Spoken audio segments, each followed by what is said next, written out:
സംസ്ഥാന യുവജന കമ്മീഷൻ കാസർഗോഡ് കളക്ടറേറ്റിൽ അദാലത്ത് നടത്തി.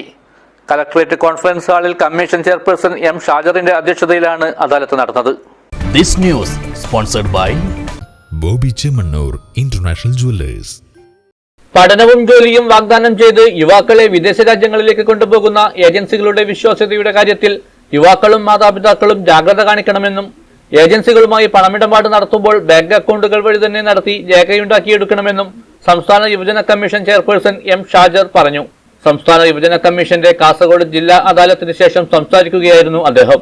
യുവാക്കളുടെ മാനസികാരോഗ്യം ഉറപ്പാക്കാനും ലഹരി ഉപയോഗം തടയാനുമുള്ള പദ്ധതികളുമായി മുന്നോട്ടു പോകുമെന്നും വർദ്ധിച്ചു വരുന്ന പരാതികളുടെ അടിസ്ഥാനത്തിൽ ഒരു സാമ്പത്തിക വർഷം 2 അദാലത്തുകൾ സംഘടിപ്പിക്കുന്ന കാര്യം പരിഗണിക്കുമെന്നും കമ്മീഷൻ ചെയർപേഴ്സൺ അറിയിച്ചു.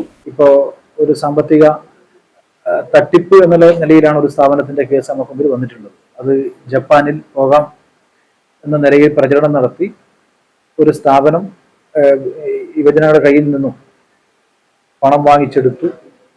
അതിൻ്റെ പരിശീലനം നൽകിയ ശേഷം ഒരാൾക്ക് പോലും പുറത്ത് ജോലിക്ക് വേണ്ടി പോകാൻ വേണ്ടി പറ്റാത്ത സാഹചര്യം ഉണ്ടായി എന്ന പരാതി വന്നിട്ടുണ്ട്. അപ്പോൾ ഇത്തരമൊരു സാഹചര്യം നമുക്കിടയിൽ വർദ്ധിക്കുമ്പോൾ നമ്മളിന് പഠനാവശ്യത്തിന് വേണ്ടി യൂറോപ്യൻ രാജ്യങ്ങളിലേക്ക് പോകുമ്പോൾ നിങ്ങൾ ഏത് ഏജൻസിയാണ് സമീപിക്കുന്നത്, ആ ഏജൻസിക്ക് വേണ്ടത്ര പ്രവർത്തന പരിചയമുണ്ടോ, പണം നൽകുമ്പോൾ കൃത്യമായും ഇതിന് വേണ്ടുന്ന ഡോക്യുമെന്റ് നമ്മൾ പരിശോധിക്കാതെ പണം നൽകുന്ന ഒരു സാഹചര്യം ഒഴിവാക്കണം. ₹1 പണം നൽകുകയാണെങ്കിൽ അതിന് പണം കൊടുത്തു എന്ന് സാക്ഷ്യപ്പെടുത്തുന്ന തെളിവുകൾ നമുക്കിടയിൽ ഉണ്ടാകണം. അക്കൗണ്ട് മുഖാന്തരം മാത്രം പണം കൊടുക്കുന്ന സാഹചര്യം ഉണ്ടാകണം.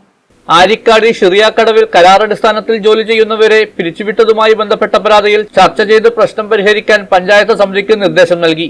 വിദേശത്ത് ജോലി വാഗ്ദാനം ചെയ്ത് പണം തട്ടിയ പരാതി, സാമൂഹിക മാധ്യമങ്ങളിൽ അപകീർത്തിപ്പെടുത്തൽ, കോളേജ് വിദ്യാർത്ഥികളെ അന്യായമായി സസ്പെൻഡ് ചെയ്തത്, ഗാർഹിക പീഡനം, സൈബർ തട്ടിപ്പ്, PSCയുമായി ബന്ധപ്പെട്ട പരാതി എന്നിവയാണ് കമ്മീഷന് മുന്നിലെത്തിയത്. അദാലത്തിൽ ലഭിച്ച 22 പരാതികളിൽ 12 എണ്ണം തീർപ്പാക്കി. 10 പരാതികൾ അടുത്ത സിറ്റിംഗിലേക്ക് മാറ്റി. 4 പുതിയ പരാതികൾ ലഭിച്ചു.